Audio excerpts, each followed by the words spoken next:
Are you asking us to leave our king?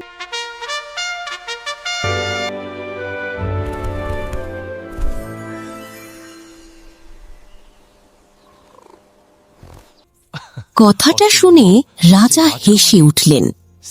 অসম্ভব, যে রাজকুমারী সে কি নিজের পরিচয় জানবে না? ডাইনির ঠোঁটে তখনও রহস্যময় হাসি, কিন্তু রাজা বুঝতে পারেননি তিনি ইতিমধ্যেই নিজের সর্বনাশ ডেকে এনেছেন। ভয়ঙ্কর জাদুর বিস্ফোরণ। ডাইনি তার হাত উঁচু করতেই গুহার ভেতর কালো ধোঁয়া ঘুরতে শুরু করল। চারপাশ কেঁপে উঠল, আর মুহূর্তের মধ্যেই এক ভয়ঙ্কর জাদু রাজার শরীরে ঢুকে গেল। জাদুর আঘাত, যন্ত্রণার চিৎকার করছে রাজা। প্রথমে রাজা বুঝতে পারলেন না আসলে কি ঘটেছে, কিন্তু গুহা থেকে বের হওয়ার পরই তিনি টের পেলেন ভয়ঙ্কর সত্যটা। বিকট চিৎকারে পাখি ডাকছে। রাজা মাঝারুল হঠাৎ দুই কান চেপে ধরে, এত জোরে শব্দ হচ্ছে কেন? আসলে রাজার এই পাখির স্বাভাবিক ডাকও এখন তার কাছে বজ্রপাতের মতো শোনাচ্ছিল। বাতাস জোরে বইছে। রাজা মাঝারুল চিৎকার করে বলছে, থামাও, এই শব্দ থামাও। কিন্তু সেটাও ছিল শুধু সাধারণ বাতাসের শব্দ। সেদিন থেকেই রাজার কান অস্বাভাবিকভাবে সংবেদনশীল হয়ে গেল। মানুষের কথা, হাঁটার শব্দ, দরজা খোলার শব্দ, সবকিছু যেন তার মাথার ভেতর হাতুড়ি মেরে আঘাত করছিল। দিন যেতে লাগল, কিন্তু রাজার যন্ত্রণা কমল না, বরং আরো বাড়তে লাগল। তিনি আর প্রাসাদের বাইরে যেতে পারতেন না, প্রজাদের সঙ্গে দেখা করতে পারতেন না, এমনকি নিজের মেয়ের কান্নাও সহ্য করতে পারতেন না।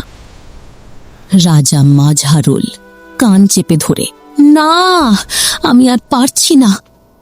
রাজা ভেঙে পড়ছিলেন, কিন্তু সবচেয়ে কষ্টের সিদ্ধান্তটা তখনও বাকি ছিল।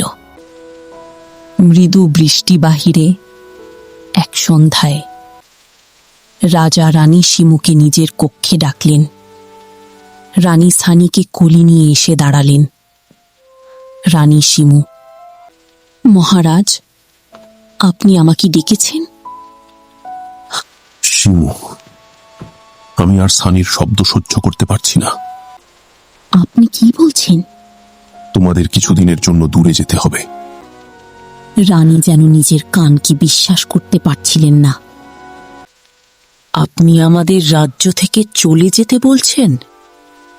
আমি তোমাদের ভালোবাসি, কিন্তু আমার এই যন্ত্রণার সঙ্গে আর লড়তে পারছি না। রানীর চোখ ভিজে উঠল, কিন্তু তিনি বুঝলেন রাজা নিজের ইচ্ছায় সব বলছেন না। অভিশাপ ধীরে ধীরে তাকে বদলে দিচ্ছে। সানিকে বুকে জড়িয়ে, চলো মা, হয়তো একদিন সব ঠিক হয়ে যাবে।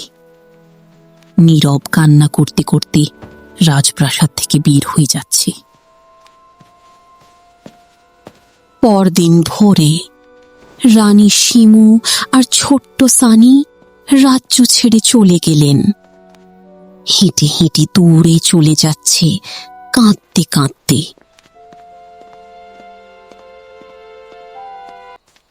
রাজা প্রাসাদের বারান্দা থেকে তাকিয়ে রইলেন, কিন্তু এগিয়ে গিয়ে তাদের থামানোর সাহস পেলেন না। তাদের চলে যাওয়ার পর রাজা আরও এক ভয়ঙ্কর সিদ্ধান্ত নিলেন। তিনি মনে করলেন যদি শব্দই তার কষ্টের কারণ হয়, তাহলে পুরো রাজ্যকেই নীরব করে দিতে হবে।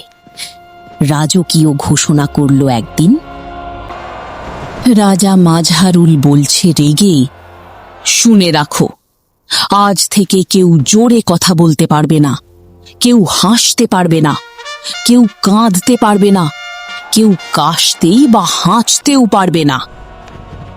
প্রজারা হতবাক হয়ে গেল। তারা ভেবেছিল রাজা হয়তো অসুস্থ। কিন্তু দিন যত যেতে লাগলো, নিয়মগুলো আরো কঠোর হতে লাগলো।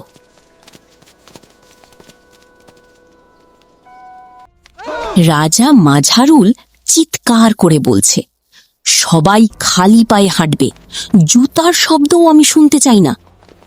খালি পায়ে হাঁটার নির্দেশ দিল, যে মানবে না ফাঁসি দিবে বলল।